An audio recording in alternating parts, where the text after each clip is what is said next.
Welcome to our new project. We'd like to call it True or Cherniss, where we examine claims made by the good doctors, show whether they're true or whether it's Cherniss misleading the public or just lying. The purpose of this series is to expose how Dr. Cherniss is manipulating data and the public to take credit for things he's played little to no role in. We also hope to show how, despite the fact the superintendent is supposed to answer to the board, the majority has forfeited its duty and become complicit in giving Cherniss blank checks that could pose a future budget catastrophe for the district. So, let's get on with the show. Recently, in response to our Is Cherniss the Right Fit video, he listed several of his so-called accomplishments on Leandra's social media page. We decided to do a little research and see if he was being honest. Spoiler, not exactly. You see, men like Cherniss will take credit for the sun rising in the morning because they're standing outside when it happens. And if it doesn't, it's someone else's fault. Probably an imaginary cabal or something. People like him cannot fail. They can only be failed, at least in their minds, and those of their neighbors. So let's look at two claims he made on Leandra's social media account in response to our video. One is that he facilitated the opening of 3 new preschools in 2023-24 and 3 new preschools in 24-25. True or Cherniss? This is true. PYLUSD will have opened 6 new preschools by next school year. Along with the preschool claim, he also wrote he reduced declining enrollment projections. To date, we double new enrollment in TK and K versus last year at this time. True or Cherniss?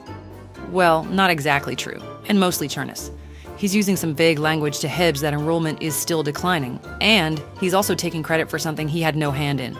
First, notice he states he, quote-unquote, reduced declining enrollment. That doesn't mean total enrollment is going up. Basically, our district, like many others, is bleeding students. His claim hasn't given a transfusion so much as applied pressure to the wound, if it's even actually true. In fact, as we've stated before, the district's most recent interim report is projecting a decline in enrollment for the next school year, as well as subsequent years. And whose name is on that report? Take a look. It's on the district website for those who've accused us of making up these numbers. Not that we expect them to actually read it. So, enrollment is still declining, but maybe by not as much, which is probably why the doctor is calling schools, frantically trying to suss out enrollment numbers for next school year, so he can take credit, or just lie about it like he is about this talking point. A point often cited by his ego fluffers on the board and in the community as evidence that overall enrollment is going up. What some fail to take into account is all the students leaving, either by attrition or for other reasons. Think of it as only looking at all the money that goes into your account on payday, but ignoring all the bills you have to pay that month. Oh, and the key factor for more TK students enrolling? The state has moved up eligibility for students to enroll in TK. You can see here in this graphic from the TK California website that the eligibility for TK has been increasing since 21-22 and will continue to do so through 25-26, which is probably why previous superintendents didn't take credit for this, since it wasn't because of them. Each school year, the eligibility birth date has moved up and will do so for the next 2 school years. So really, the ones responsible for the increase are lawmakers who wrote the laws and managed to get them passed and signed into law. Last time we checked, that wasn't Cherniss. Some may say that this is something small or trivial, so let's play devil's advocate. Why lie about something so easily disproven? If he's willing to mislead people about something small like this, imagine what he's willing to lie about when it comes to something big, like USI. And if you think he isn't hiding the facts about USI, then maybe you can ask him why he's denying requests from board members for more information about block grants. And in that meeting, I was told that we would receive it. On February 29th, I emailed Dr. Cherniss asking for the updated budget again. And if you want a copy of my email, you can definitely public records request it. And he sent his response to me on March 4th. Is this about the equipment? Basically, is this about the equipment? Denies my request. So on April 2nd, I did my own public records request asking for an updated arts and music instructional block grant and other things that I had been denied.